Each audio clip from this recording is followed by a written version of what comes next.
All right. Ambassador to Let's talk about our big dogs, okay? Saudi Arabia. For Foreign Affairs, he joins us from Riyadh. Accusation the kingdom's influence in the recent decision to cut oil production, pushing prices higher, at least in the short term, is siding with Russia. What's your response to that? Wow, these captions are fire, dude. Look at this. Saudi Arabia is not siding with Russia. Saudi Arabia is taking the side of trying to ensure the stability of the oil markets, which benefits consumers and producers alike. We have been doing this for decades. We try to make sure that we don't have erratic swings in prices so that we can have logic when it comes to investments, when it comes to lending, and when it comes to price. That's just called the free market, baby. What do you mean? Why would the Saudi Arabian government give a shit when our own domestic oil extractors and producers quite literally will say, no, we're beholden to our to the profit margin. We are beholden to our shareholders and their interest only. Not gonna lie, Saudi Arabia is giving off bad vibes. Sweaty, you are correct, okay? They are not doing big slay. Okay, I gotta stop. I'm gonna get canceled again. They are giving bad vibes, though. It is true. I'm an empath. The Kingdom of Saudi Arabia believes in this strongly. The decision to reduce the quotas was taken unanimously by 22 countries, and the markets have responded very positively to this. The price of oil has actually come down since last week, not gone up.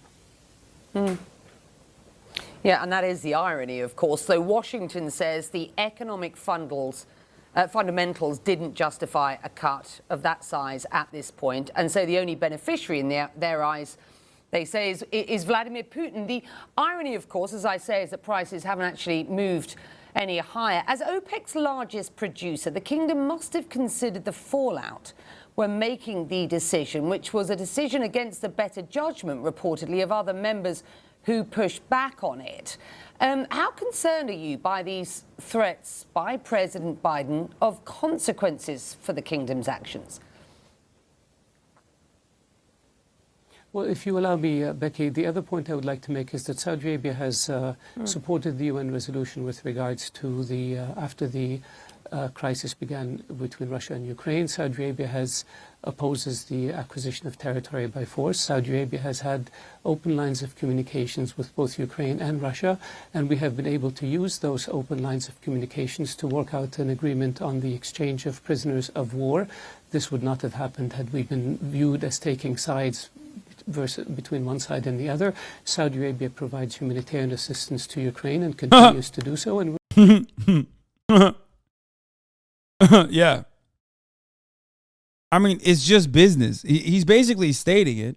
He don't give a fuck about what Russia is doing. He don't give a fuck about what Ukraine is doing. He don't give a fuck about what America is doing. It's just business, baby. They're going to make money. Nothing personal, kid.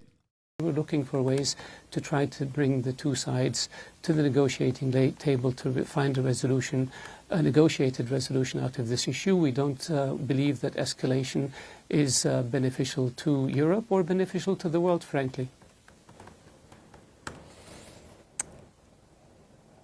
President Joe Biden has repeatedly said now that there will be consequences to Saudi for this deal without revealing the details. Now, we do know that many congressmen and women are threatening to freeze arms sales to the kingdom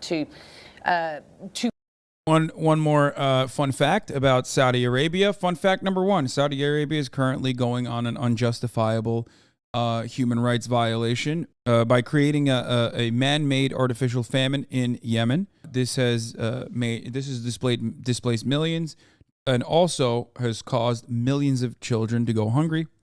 Fun fact number two, they are able to do so with the United States weapons. Fun fact number two, the United States is responsible for 70% of the weapons that Saudi Arabia currently is using across the board. They're not fun fact. Fun fact number three, these are not fun facts. They're not. To pull US troops from the kingdom, to limit OPEC's influence on the markets going forward. Does that worry you? What's the risk involved if these actions, these consequences, these alternatives are carried out? I can't speak to the motivations of behind statements by officials. What I can tell you is that the sale of defensive weapons to Saudi Arabia serves the interest of the U.S. and serves the interest of Saudi Arabia and serves the interest of security and stability in the Middle East. The presence of American forces in the Middle East has been here for many, many decades. They are here to protect the stability and security of the Middle East and the stability and security of the United States. The Kingdom of Saudi Arabia and the U.S. have had a very strong relationship for 8 decades. They have been very close partners in fighting extremism and terrorism and maintaining stability and security Fun fact number 3. I forgot. Fun fact number 3 was that these are not fun facts. Fun fact number 4. Saudi Arabia, 17 out of the 19 terrorists that did 9/11 were Saudi nationals. Fun fact number 5. The Kingdom of Saudi Arabia and the royal family directly played a role in funding said Saudi nationals. Fun fact number 6. Saudi Arabia once threatened Canada when the Canadian Prime Minister said that they would stop giving weapons or stop abiding by the weapons deal that they had with Saudi Arabia by saying, we will do a 9/11 on you too, when they famously flew a 747 into the, the fucking needle thing that they have in Canada. Or no, the CN Tower, sorry. Here it is. Saudi Arabia appeared to threaten Canada with a 9/11 style attack in a feud over human rights, sticking one's nose where it doesn't belong. As the Arabic saying goes, he who interferes with what doesn't concern him finds what doesn't please him. Fun fact number 7. Remember those American weapons that I was talking to you about, how America funds and gives 70% of the weapons that Saudi Arabia uses? Fun fact number 7 is that some of those weapons have ended up in the hands of, drum roll please, none other than Al-Qaeda. That's right. Oh, well, ISIS too, obviously. But none other than Al-Qaeda. The guys who quite literally did 9/11. That's right. These aren't fun facts at all, streamer. I mean, there you go. Let's continue. Defending the region and have been very close allies in terms of economic and trade and investment. And we hope that this relationship, and look forward to this relationship continuing for the next 8 decades. The problem is that there are those now, Saudi's critics in Washington, who say that Saudi Arabia is weaponizing oil. US senators from both sides of the aisle are expressing increased frustration with the kingdom. I spoke to one Democratic senator, a member of the Foreign Relations Committee, Chris Murphy, last hour. So have a listen to what he told me. The Saudis can't separate the economics of oil from the politics of oil. They can't do that because it is the economics of oil, it is the revenue from that oil that is allowing the Russians to perpetuate a campaign that is killing thousands of civilians inside of Ukraine. It is the revenue from that oil that has allowed for the Saudis to perpetuate a campaign inside Yemen that has killed thousands of civilians. So, I understand the Saudis want to say, hey, we make all of our decisions with respect to oil independent of the political consequences, but they know that's not true. They know that there is a linkage between the economics of oil and the politics of oil. And they also know that the United States has been an ally for decades with the Saudis because we wanted to make sure that we had the ability to get oil from the Middle East to the United States to power our economy. So we're a security partner with the Saudis in large part because we want to make sure that we protect the oil that is important to our economy. So you just can't separate the economics of oil from the politics of oil. You can't. And this is a congressman, by the way, who has said that the US should now cut ties with Saudi Arabia. Your response, sir? With all due respect, I believe the assumptions upon which the statements were made are not correct. Saudi Arabia does not politicize oil. We don't see oil as a weapon. We see oil as a commodity. That's crazy, dude. I mean, come on. Of course you do. What? Why wouldn't you? You got nothing else, motherfucker. This is all you got. What do you mean we don't see it as a weapon? I mean, yeah, we already know. Make your haters your biggest customers, right? Our objective is to bring stability to the oil markets, and our record is very clear on this. Not over the past few weeks, but over the a bit insensitive of you. No, dude, what is this? What to what? The Kingdom of Saudi Arabia? What are you saying? That's so weird when motherfuckers say this. What? Why are you acting like using natural resources for geopolitical gain is unique? I never said that, man. I literally never said that. As a matter of fact, I said exactly what you are implying, which is, of course they do that. That's all they got. That's what everybody does. The only thing that's unique about Saudi Arabia is that they have been able to consolidate all of that extraction of natural resources because they are a fucking theocratic monarchy. Countries, newsflash, that have nationalized their extraction industries or have a straight up fucking monarchy are better positioned to make these kinds of moves, unlike the United States of America that quite literally has to suck every fucking oil executive cocks before they make any sort of move in the market. The past decades, we have always sought to ensure that there are adequate supplies. I don't know how you can put up with hundreds of people putting arguments in your mouth that you aren't making. Hats off to you. I mean, I'm fucking mentally ill, so of course. That's why. Supplies of crude oil to the markets. We have always worked to maintain stability and reduce the erratics in the price of oil so that both consumers and producers benefit. This has been our policy. Now, if anyone wants to speculate and read something else into it that is not correct, I can't really do much about it. But what I can tell you is we have a track record. The track record has been around for decades, and our track record has been clear. We have always worked assiduously to maintain stability in the oil markets, and we have always worked to ensure that there are adequate supplies in the oil markets. Drastic increase in the price of oil or drastic drops in the price of oil are very damaging to the global economy and damaging to consumers everywhere, whether it's in the United States or whether it's in Saudi Arabia. What will the kingdom's response be should some of the actions that these congressmen and women, that those on the Hill are looking to effect, there is clearly a school of thought that says, this relationship is broken, and that is from Washington's perspective. Is that your perspective at this point? And should some of these threats come good on breaking the relationship, what would the kingdom's response be? I don't believe this relationship is broken. Very far from it. This relationship is very robust. We have almost 80,000 Americans living and working in Saudi Arabia. We have a very strong trade and investment relationship. We work very closely with regard. Bro, we will never move away from our reliance on fossil fuels. Oh my fucking Lord, dude. We will just never. I mean, look at this situation. You got homies being like, America, I know you support us in our genocide in Yemen, okay? But maybe you should do a little bit more. And it doesn't matter, actually. You can't say anything because we got the oil, bitch. Like, I don't know. Nothing we can do about it. I mean, we won't move away from reliance if everyone keeps begging Saudis to extract more, keep it in the ground, cut it to zero today.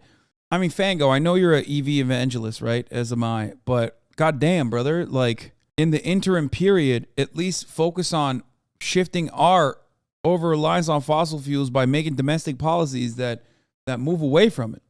We're not even doing that. Regards to ensuring our common interests, whether it's to bring peace to Yemen, whether it's to bring peace between Israelis and Arabs, whether it's to stabilize Afghanistan, whether it's to reintegrate Iraq into the Arab fold, whether it's to bring stability to the Horn of Africa, stability and peace in Libya, in the G5 countries of the Sahel, whether it's to fight extremism and terrorism. Those interests are permanent, and those interests are tremendously important to both countries and to the security and stability not only of the region but the world. And so that it is incumbent upon both countries to work together in order to realize the objectives that they both have, which occur to the benefit of both people and both countries.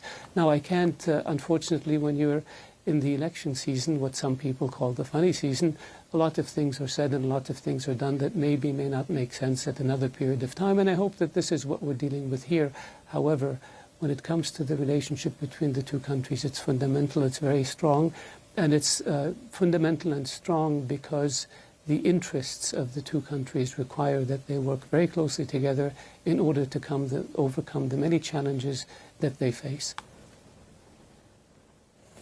I want to get back to this decision and just press you a bit on the timing of this OPEC Plus decision. We've considered the fallout in Washington during this interview.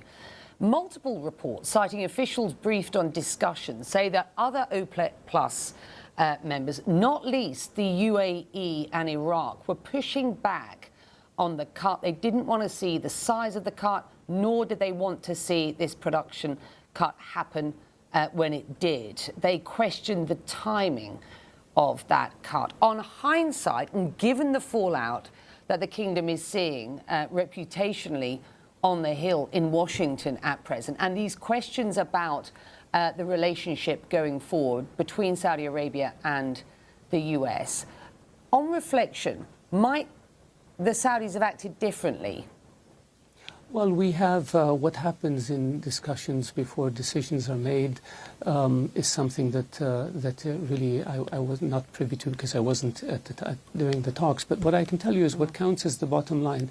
Every member of OPEC and OPEC Plus countries supported this decision, so that's what we go by. With regard to speculation or statements to the contrary, I don't subscribe to those because I believe that the bottom line is everybody agreed to it, so it was a unanimous decision. So that's one. They're a cartel. They operate as one. That's the entire fucking underlying reason why they have so much power. This is how it is. It is what it is. This is how it goes. That's how this works, right? White House NSC spokesman confirmed Saudi Arabia coerced OPEC Plus members to support oil production cut. So they lied about that too. But it doesn't matter because they control it. They have all the power. Well, not entirely and single-handedly, but they have an overwhelming amount of power. You got Saudi Arabia. What the fuck is like Libya, Indonesia, and Algeria going to say, or the Ecuador, Gabon, Angola, Equatorial Guinea, Congo, some of which are members that joined later or left and then came back to join. Kind of like what the West does, the UN votes. That's actually a really fucking good analogy. Yes. To be fair, Indonesia is a large country. I mean, it doesn't matter. We're talking about extraction capabilities. Best be putting some respect on Equatorial Guinea's name. I'm sorry, you're right. If anything, they should at the very least try to cut deals with some of the OPEC and OPEC adjacent members and allow them to participate in global trade. I doubt after starving out the Venezuelan population for as long as they have that the Venezuelan government would say no to delivering, additional barrels. Ultimately, though, I don't know. The West has been trying to divide and conquer OPEC Plus for decades. Yeah, but I mean, ultimately, this is their bread and butter. So, of course, they have every interest to maintain solidarity as oil-producing nations. And with regards to looking forward, I think we're looking forward to more stable markets, and we're looking forward to markets that are adequately supplied, and we're looking forward to avoiding erratic behavior in the markets, and this is what Saudi Arabia has been doing. Yeah. A great fucking job, I'll tell you what.